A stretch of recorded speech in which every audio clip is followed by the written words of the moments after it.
So a super effective sequence that you can get up to an unreal amount of speed because it's so natural to your fingers to move in these directions. And the string shifting, which is sweep picking, really gives you that variety within the sequence that makes it interesting to listen to. So let's look at it. The first example and the first context in which we're going to use it is arpeggios. But we're not just going to do an arpeggio. We're going to do an arpeggio along with some scale notes to make it really interesting. And you can do this with any arpeggio, like a minor arpeggio or a major arpeggio, whatever it might be, diminished for that matter. But in this example, I'm going to choose the E major arpeggio, and we're just going to put we're going to play it in this position. So we're starting here with the E in the 7th fret on the A string. Then I have two notes here. I got the 7th and the 11th fret on the A string. And I'm going to, in between these two arpeggio notes, I'm going to put a scale note, which is the 9th here of E, which is in the 9th fret on the A string. Right? Then I jump over to the next string, surprisingly enough, in the 9th fret on the D string. Right, nice little sound. Right? So I got that cool thing going on. Then I'm going to hit the major 7th of E, right, in the, 8th fret on the G string. And the 9th fret, also the root note again there of E. And then the 9th once again in the 11th fret on the G string here. So I got the 8th, the 9th, and the 11th fret on the G string. Already I have this nice shape where I got 3 notes on one string, got 1 on the next, and then I got 3 notes on the next. Right? And what I really did was take an E major 7th and put some scale notes in between. Right? I added an extra note there.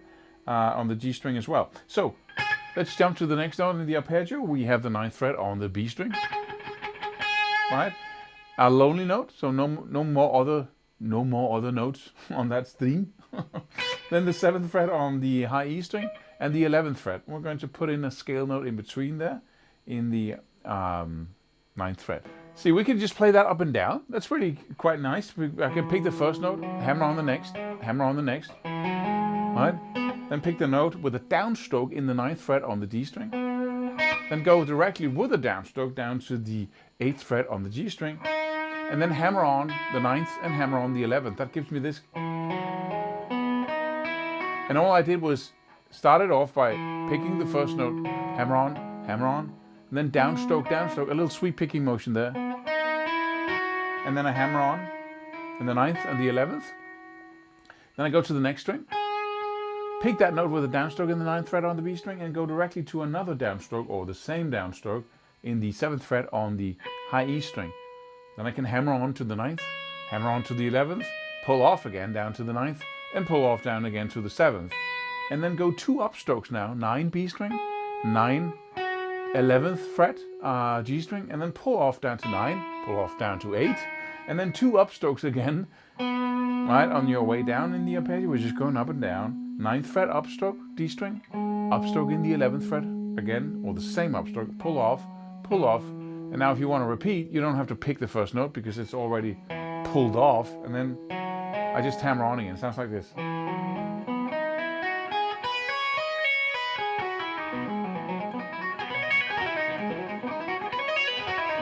Right?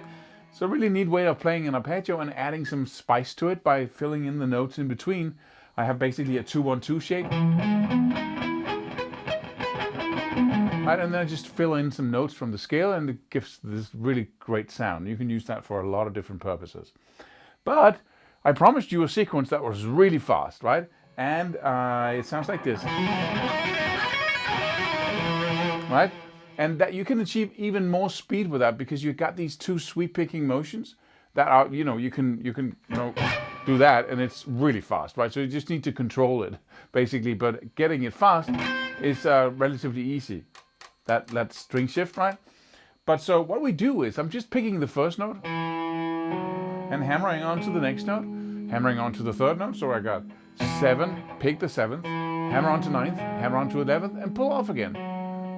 Right, so I just go on the first string. from there, I hammer on the 11th fret again on the, so I go, right?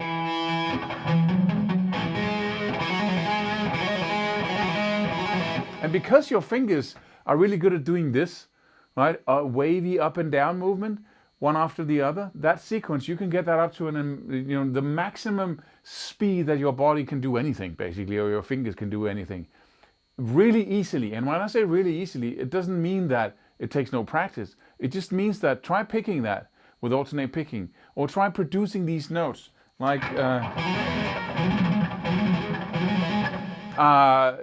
it's almost impossible to reach the same level of speed as with just legato.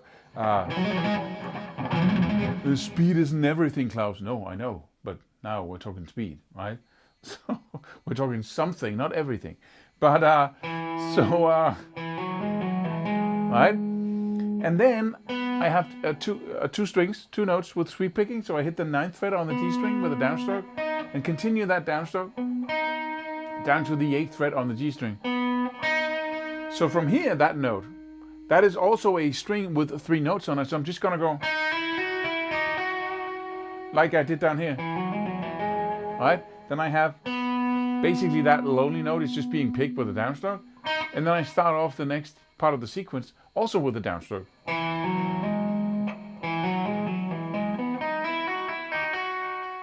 So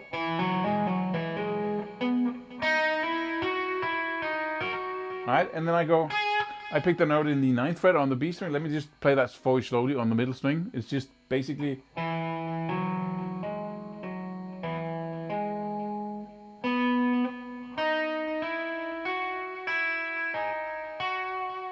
downstroke in the 9th fret now on the B string, and the same downstroke in the 7th fret on the high E string. And then I go right up. Right? Now I don't hit this note in the 11th fret because now I'm already on my way back. So I go, that's all I do, and then I continue down, downstroke in the 9th fret, upstroke, sorry, of course, upstroke in the 11th fret. So on the way down it sounds like this.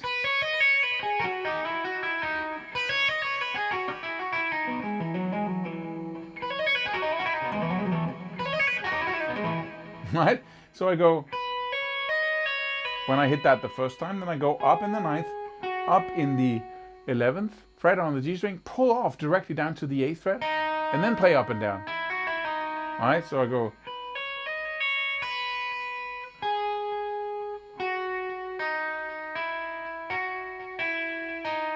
Yeah, then the 9th fret, upstroke, D string, upstroke, 11th fret, A string, and pull off right down to the 7th fret. Alright, so that's it. Now we have a loop here because I can go.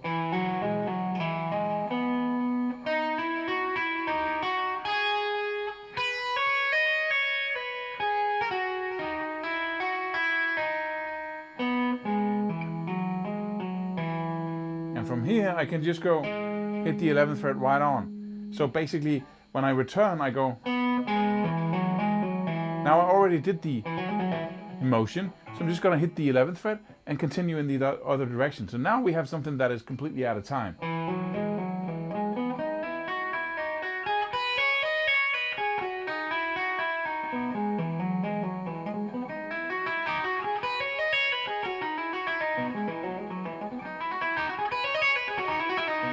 Alright, so I could have done that with a different arpeggio. If you go up here, I could have taken an E minor instead.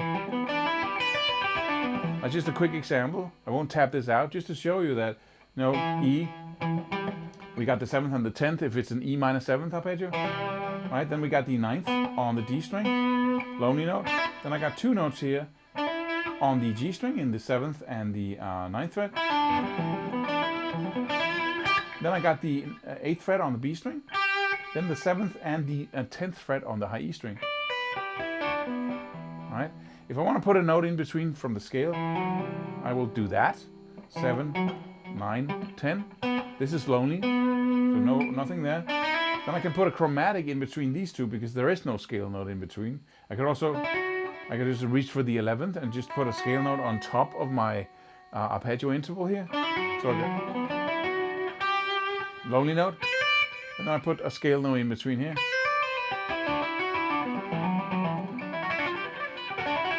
Or, right?